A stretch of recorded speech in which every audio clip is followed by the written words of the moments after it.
नमस्कार साथियों, मैं अमरेंद्र कुमार और आप देख रहे हैं अमरेंद्र टॉक। अमरेंद्र टॉक पे आज हम लोग चर्चा करेंगे बिहार की। जैसा कि हम लोग देख रहे हैं, बिहार में कुछ दिनों से राजनीतिक अस्थिरता की स्थिति बनी हुई है। पता नहीं चल रहा है कि नीतीश कुमार किस समय अपना पाला बदल के बीजेपी में पुनः चले जाएं। तो इन्हीं सब विषयों पे चर्चा करते हैं आज हम।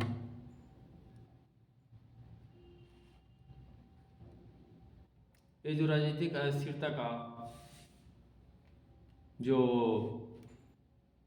दौर शुरू हुआ है, वो ललन सिंह को राष्ट्रीय अध्यक्ष पद से जब हटाया गया है, जेडीयू के राष्ट्रीय अध्यक्ष के पद से हटाया गया है, तब से शुरू हुआ है। नीतीश कुमार को सोर्सों से पता चला कि ललन सिंह की नज़दीकियां लालू परिवार से काफ़ी बढ़ती जा रही है और वे तेजस्वी यादव को मुख्यमंत्री बनाना चाहते हैं और खुद उप मुख्यमंत्री बन जाना चाहते हैं और नीतीश कुमार को इंडिया गठबंधन का कन्वीनर बनाना चाहते हैं। लेकिन नीतीश कुमार किसी भी हाल में मुख्यमंत्री का पद छोड़ना नहीं चाहते थे। इसी पद के कारण तो कभी वे जेडीयू में जाते हैं, कभी बीजेपी में जाते हैं, मतलब अपना पाला बदलते रहते हैं। और इसी कारण से आपको तेजस्वी यादव ने उनको पलटू चाचा नाम भी रखा था। तो बात यही है,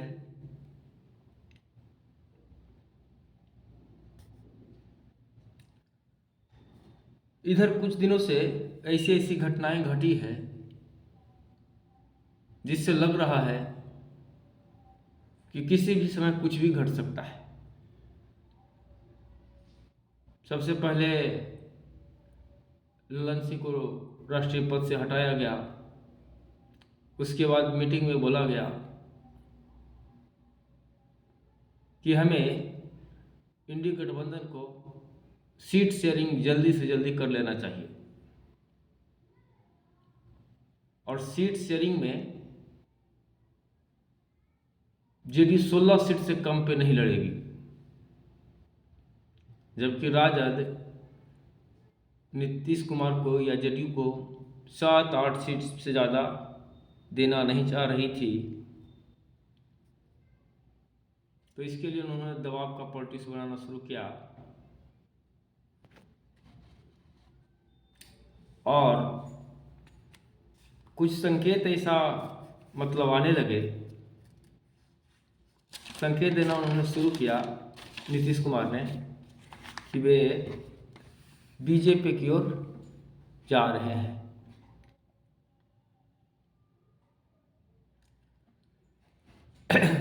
इधर कुछ दिन में ऐसी राजनीतिक बयानबाजियां हुई है जिससे राजनीतिक अस्थिरता बनी हुई है। जैसे इधर अशोक चौधरी जी थे, उनका बयान आया कि अमित शाह ने कभी नहीं कहा कि जेडीयू को वो एनडीए में शामिल होने नहीं देंगे। उसी तरह अमित शाह जी का भी बयान आया। संवाददाताओं ने उनसे पूछा कि क्या आप जेडीयू को बीजेपी में शामिल करेंगे? तो उन्होंने कहा अभी प्रपोजल नहीं आया है, अगर प्रपोजल आता है तो इस पर विचार किया जाएगा। जबकि इसके पहले वे रैली में बोल चुके हैं कि कुछ भी हो जाए, जेडीयू को और ललन सिंह को एनडीए गठबंधन में शामिल नहीं किया जाएगा।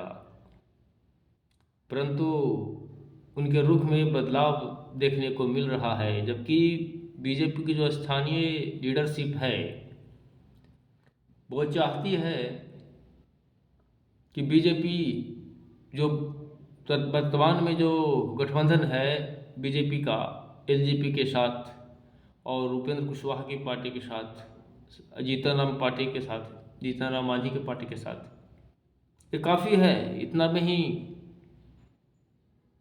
बहुत अच्छा परफॉर्म करेगी एनडीए गठबंधन।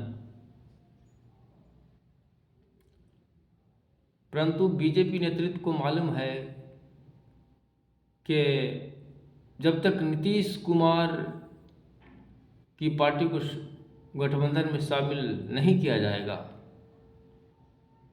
पर्सनली बीजेपी को तो 20-22 सीट आ जाएगी, परंतु जो एनडीए गठबंधन का पिछले बार 39 सीट था, वो सीट नहीं मिल पाएगा। और 2024 के मैदान में बीजेपी और अमित शाह, नरेंद्र मोदी जी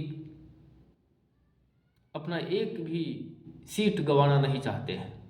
पर्सनली बीजेपी का तो संख्या बिहार में बढ़ जाएगा, लेकिन ऑल ओवर एनडीए का सीट घट जाएगा। इसीलिए इन्हीं सब बातों को ध्यान में रखते हुए वे चाहते हैं कि जेडीयू के साथ अगर गठबंधन हो पाती है तो वो एनडीए के लिए अच्छा होगा, परंतु वो जेडीयू को पुरानी स्थिति में रखना नहीं चाहते हैं। वे चाहते हैं कि बिहार में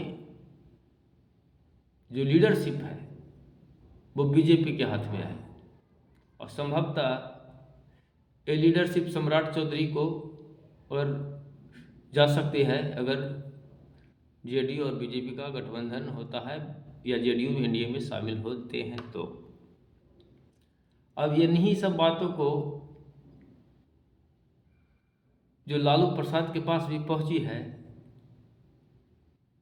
तो छटपटाहट उनको शुरू हो गई, क्योंकि वे भी जानते हैं कि अगर नीतीश कुमार पुनः एनडीए में शामिल हो जाते हैं तो राजद फिर परफॉर्मेंस उसका बहुत वीक हो जाएगा, शायद पिछले बार की तरह ही नीलवाई सन्नाटा पे आउट हो जाएंगे। तो हवड़ाए लालू यादव और तेजस्वी यादव नीतीश कुमार के आवास पे पहुंच गए और उनसे पूछे कि क्या बात है भाई, मार्केट में ऐसा ऐसा हवा उड़ रहा है कि आप पुनः एनडीए में जा रहे हैं। तो नीतीश कुमार ने आश्वासन दिया कि नहीं नहीं, ऐसा कोई बात नहीं है, सब अफवाह है। लेकिन अगर गौर कीजिएगा तो पिछले बार जो नीतीश कुमार पलटी मारे थे, एनडीए छोड़ के महागठबंधन में आए थे, तो उस समय भी अमित शाह मिलने उनसे गए थे, तो उनको भी आश्वासन दिए थे कि नहीं ऐसा कुछ बात नहीं है, अफवाह है, और 2 दिन में पूरा खेला पलट गया था। तो नीतीश कुमार के मन में क्या चल रहा है, उनका क्या अगला कदम होगा, एक तो इंटरप्रिटेशन करना बहुत ही असंभव कार्य है, लेकिन जो घटनाक्रम हो रही है इससे सब पता चल रहा है।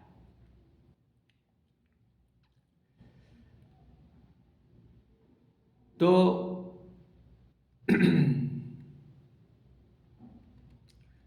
यही सब जब घटना हुआ तो लालू यादव पर दबाव आया। नीतीश कुमार के कुछ जो राष्ट्रीय जनता दल के कोटे के मंत्री हैं वो हमेशा नीतीश कुमार के लिए फजीहत खड़ा करते आए हैं, नीतीश कुमार पर दबाव बनाते आए हैं। इसमें एक विवादित नेता हैं चंद्रशेखर सिंह जी, जो यादव कम्युनिटी से ही है, और रामचरितमानस में भी उन्होंने विवादित बयान दिया था, तो हमेशा विवादों में रहे हैं। और इधर जो शिक्षा विभाग के अपर सचिव हैं श्री के पाठक जी, उनसे भी उनको नहीं बन रही थी। इसी कारण के पाठक इधर लंबी छुट्टी पे चले गए थे, जो मीडिया में खबर भी आई कि के पाठक है जो को हटा दिया गया है, लेकिन वो स्वयं छुट्टी पे चले गए थे क्योंकि उनको शिक्षा मंत्री से नहीं बन रही थी। और शिक्षा में के पाठक जी बहुत सुधार कर रहे थे, इधर टीचरों की हाजिरी बढ़ गई थी, स्कूलों में पढ़ाई लिखाई बढ़ गई थी, व्यवस्था वगैरह सुदृढ़ हो रही थी। तो नीतीश कुमार चाहते थे कि शिक्षा का वो सुधार हमेशा चालू रहे, तो वो के पाठक को अपर सचिव के रूप में चाह रहे थे, परंतु उनको तो चंद्रशेखर से बन नहीं रही थी, इसलिए वो छुट्टी पे चले गए थे। और आज जो घटनाक्रम हुआ उसमें राजद कोटे के 3 मंत्रियों का विभाग बदल दिया गया। उसमें एक चंद्रशेखर जी भी थे, इनको है जो शिक्षा विभाग से हटा के गन्ना मंत्री बना दिया गया है। तो इस घटना से ऐसा लग रहा है कि नीतीश कुमार के चाल के आगे राजद का जो अति पकड़ है जो कमज़ोर हुआ है। अब मजबूरी में उन्होंने अपने नेताओं का विभाग बदलने के लिए राजी हुए हैं। तो देखते रहिए, आगे कुछ भी हो सकती है, क्योंकि नीतीश कुमार को इंटरप्रिटेशन करना बहुत असंभव है। हो सकता है कि अगले बार जब हम लोग बात करते रहें तो नीतीश कुमार अपना पल्ला बदल के एनडीए में चले गए हैं। खैर छोड़िए इन बातों को, ये सब तो घटनाक्रम होते रहेगी, जैसा होगा हम लोग आके जानकारी देते रहेंगे, चर्चा हम लोग करते रहेंगे। लेकिन कल 22 जनवरी है, भगवान प्रभु श्री राम जी का प्राण प्रतिष्ठा का दिन है। कल पूरा भारत राममय रहेगा और हम आप लोग से भी आग्रह करते हैं कि पूरी भक्ति में लीन हो जाइए, मंदिर जाइए, मिठाइयाँ बांटिए, दीपोत्सव मनाइए, शाम में अपने अपने घरों पे दीप जरूर जलाएं, क्योंकि 500 की गुलामी के बाद हमारे प्रभु श्री राम वापस अयोध्या में आ रहे हैं। तो ये उत्सव रुकनी नहीं चाहिए, ये उत्सव खूब मनाइए उत्सव, और मिठाइयाँ बांटिए, पूजा कीजिए, अर्चना कीजिए, भजन गाइए, कीर्तन गाइए, भक्ति में लीन हो जाइए।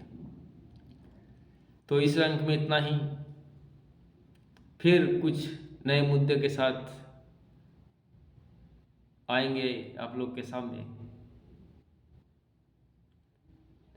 तो आपसे आग्रह है कि चैनल को आप लाइक कीजिए, सब्सक्राइब कीजिए, शेयर कीजिए। तब तक के लिए नमस्कार, जय श्री राम, वंदे मातरम, भारत माता की जय।